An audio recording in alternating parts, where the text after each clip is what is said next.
नमस्कार दोस्तों, इस वीडियो में हम देखने वाले हैं वायुमंडल से जुड़े हुए जितने प्रश्न जो सीधे सीधे पेपर में पूछे जाते हैं उसके बारे में पूरे हम डिटेल में, जैसे में क्या कि हमारा वायुयान जो होता है वो कौन से मंडल में उड़ता है, बारिश कहाँ पर होती है, जो हमारे सैटेलाइट उपग्रह छोड़ जाते हैं कौन से मंडल में वो उपस्थित रहते हैं, इन सब चीज़ों की जानकारी पूरे डिटेल में हम देखेंगे। इसीलिए इस वीडियो को शुरू से लेकर लास्ट तक आप अवश्य देखिएगा। अगर आपको इस वीडियो का PDF चाहिए तो हमारे टेलीग्राम ग्रुप को ज्वाइन कर लीजिए, जिसका लिंक इस वीडियो के डिस्क्रिप्शन में मिल जाएगा।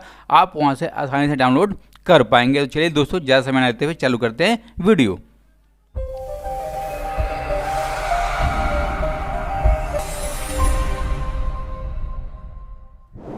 सबसे पहले हम देखेंगे वायुमंडल के बारे में। पृथ्वी के चारों ओर फैले हुए हवा को वायुमंडल कहते हैं तथा वायुमंडल की ऊपरी परत के अध्ययन को यानी कि उसको पढ़ने को वायु विज्ञान यानी कि एरोलॉजी और निचली परत के अध्ययन को ऋतु विज्ञान यानी कि मेट्रोलॉजी कहते हैं। दोस्तों अब देखिए वायुमंडल कितने प्रकार के होते हैं, यानी कि इसके कितने परतों में बांटा गया है। टोटल इसको 5 परतों में बांटा गया। कौन सा दोस्तों? पहला है क्षोभमंडल, दूसरा है समताप मंडल, तीसरा है ओजोन मंडल, चौथा है आयन मंडल और पांचवा और लास्ट है बाह्य मंडल। दोस्तों इनके बारे में हम पूरे डिटेल में एक एक कर करके देखने वाले हैं। और उससे पहले दोस्तों काफ़ी जो हमारे विद्यार्थी होते हैं, स्टूडेंट होते हैं, उनको कन्फ्यूजिंग होती है कि मकर रेखा कहाँ पर है, देशांतर कौन सी है, अक्षांश कौन सी है। दोस्तों इनके बारे में अच्छी तरह से हम पहले देख लेते हैं, फिर इनके बारे में देखेंगे। देखिए दोस्तों, आपको हमारी पृथ्वी का नक्शा दिख रहा है, आपको पता होगा। अब देखिए जो आपको ये सबसे ऊपरी सीमा क्या ये है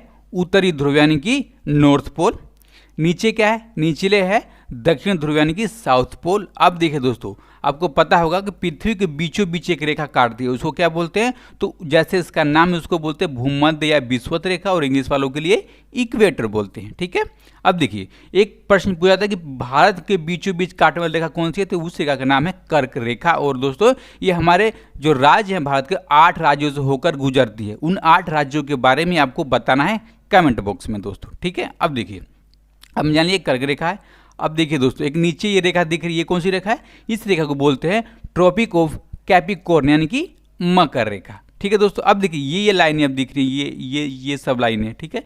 ये सब लाइनें कौन सी हैं? तो इन लाइनों को बोलते हैं दोस्तों लाइन ऑफ लॉन्गिट्यूड यानी कि देशांतर रेखाएं, और इन रेखाओं को बोलते हैं लाइन ऑफ लैटिट्यूड यानी कि अक्षांश रेखाएं। अब देखिए दोस्तों, आपको अगर एक बार और बताता हूं कि PDF चाहिए तो हमारे टेलीग्राम ग्रुप को ज्वाइन कर लीजिए, वहां पर इस वीडियो का PDF मिल जाएगा, और अभी इसका PDF लेना चाहते हैं तो आप ले सकते हैं। ओके। अब हम देखेंगे अपने मंडलों के बारे में पूरी डिटेल से। क्षोभमंडल दोस्तों, अब देखिए यह वायुमंडल की निचली परत होती है। ठीक है। सबसे निचले पर जहाँ पर हम रहते हैं उसको बोलते हैं हम क्षोभमंडल। और कितनी ऊंचाई तक होती है? ध्रुव पर 8 किलोमीटर तक और विषुवत रेखा पर 18 किलोमीटर की ऊंचाई तक ये क्षोभमंडल होता है दोस्तों। ठीक है। अब देखिए यहाँ पर जो तापमान की गिरावट होती है 165 मीटर की ऊंचाई पर अगर हम जाएंगे तो 1 डिग्री सेल्सियस टेम्परेचर कम हो जाएगा। यानी कि अगर हम 1 किलोमीटर 1000 मीटर की ऊंचाई पर जाते हैं तो 6.4 डिग्री सेल्सियस की कमी हो जाएगी टेम्परेचर में दोस्तों। ठीक है। अब देखिए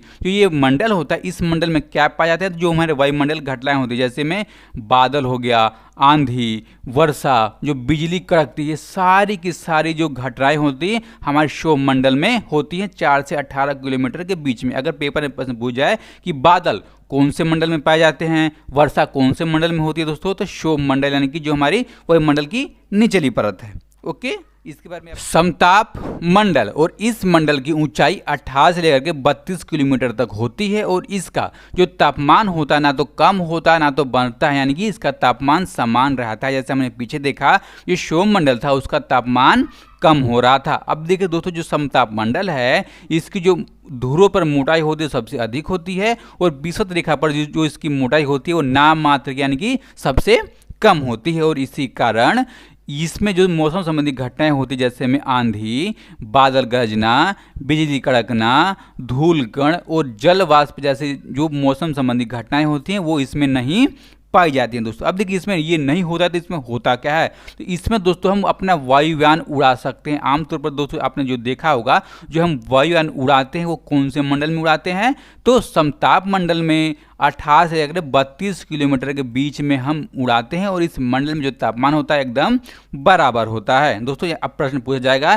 कि वायुयान कौन से मंडल में उड़ते हैं, तो समताप मंडल में उड़ते हैं। ओके, धरातल से 32 किलोमीटर से 60 किलोमीटर के मध्य को ओजोन मंडल कहते हैं, और इस मंडल में ओजोन गैस की एक परत पाई जाती है जो सूर्य से आने वाली पराबैंगनी किरणों को अवशोषित कर लेती है, और इसीलिए इसे पृथ्वी का सुरक्षा कवच कहते हैं। दोस्तों अगर पूछा जाए कि पृथ्वी का सुरक्षा कवच किसे कहते हैं, तो ओजोन मंडल को कहते हैं दोस्तों। अब देखिए एक प्रश्न ये भी बनता है कि अगर ये जो ओजोन मंडल है जो पराबैंगनी किरणों को ना सोखे तो होगा क्या, तो होगा ये होगा दोस्तों कि अगर ये किरणें हमारे शरीर पर सीधे पड़ जाएंगी तो हमें चर्म रोग हो जाएगा, यानी कि दोस्तों हमारा कैंसर हो सकता है बहुत जल्दी। ओके दोस्तों, अब देखिए आपने कुछ दिन पहले सुना होगा और आप सुनते भी आ रहे होंगे कि ओजोन मंडल में अभी छेद होते जा रहा है। ठीक है दोस्तों, अब देखिए छेद होता क्यों है, तो एक गैस है जिसका नाम है क्लोरोफ्लोरोकार्बन, और ये निकलता है एयर कंडीशनर से और रेफ्रिजरेटर से, और इसीलिए दोस्तों कहा जा रहा है कि इनका उपयोग हम कम से कम करें,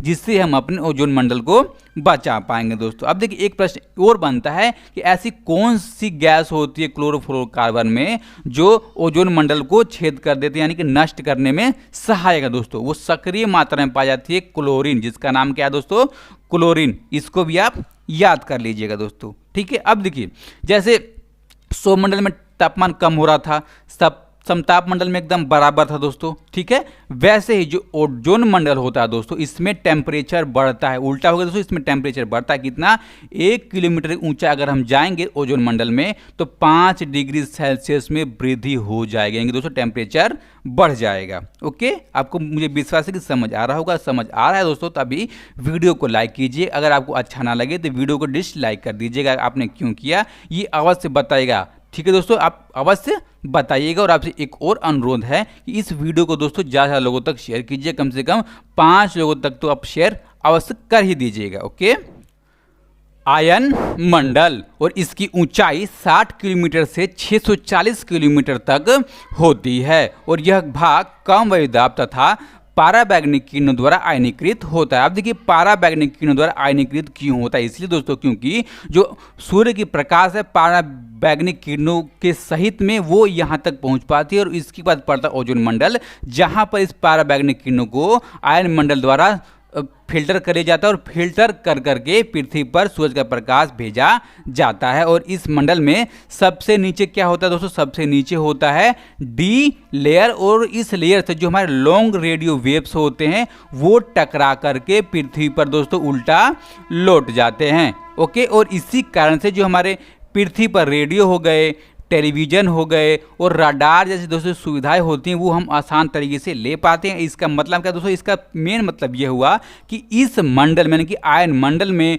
जो हमारे उपग्रह होते हैं, जो हमारे सैटेलाइट होते हैं वो छोड़े जाते हैं दोस्तों। कौन से हैं, जो हमारे संचार उपग्रह होते हैं वो इस मंडल में छोड़ जाते हैं दोस्तों। आमतौर पर आपने सुना होगा कि जो हमने अपना संचार उपग्रह 444 किलोमीटर पर स्थापित कर दिया दोस्तों। ठीक है, तो ये इसी मंडल में स्थापित किया जाता है, जिसका क्या नाम है, तो आयन मंडल इसका नाम है में। अब देखिए जो वायुमंडल होता है ये 640 किलोमीटर से ऊपरी भाग को वायुमंडल कहते हैं, यानी कि दोस्तों जो ये भाग हो गया इसके ऊपर जितने भी आप चले जाए वो सब के सब वायुमंडल में ही आता है, और इसकी कोई ऊपरी सीमा निर्धारित अभी तक नहीं की गई है। और सबसे ज़्यादा इस मंडल में हाइड्रोजन और हीलियम गैस पाया जाता है। अब देखिए दोस्तों पूछा जाएगा कि वायुमंडल में सबसे ज़्यादा गैस कौन सी पाई जाती है, तो हाइड्रोजन और हीलियम सबसे ज़्यादा पाई जाती है दोस्तों। और मुझे विश्वास है कि आपको बहुत अच्छी तरीके से समझ आ गया होगा। ठीक है दोस्तों, और आपको इसमें क्या अच्छा लगा और क्या अच्छा ना लगा वो अवश्य बताइएगा।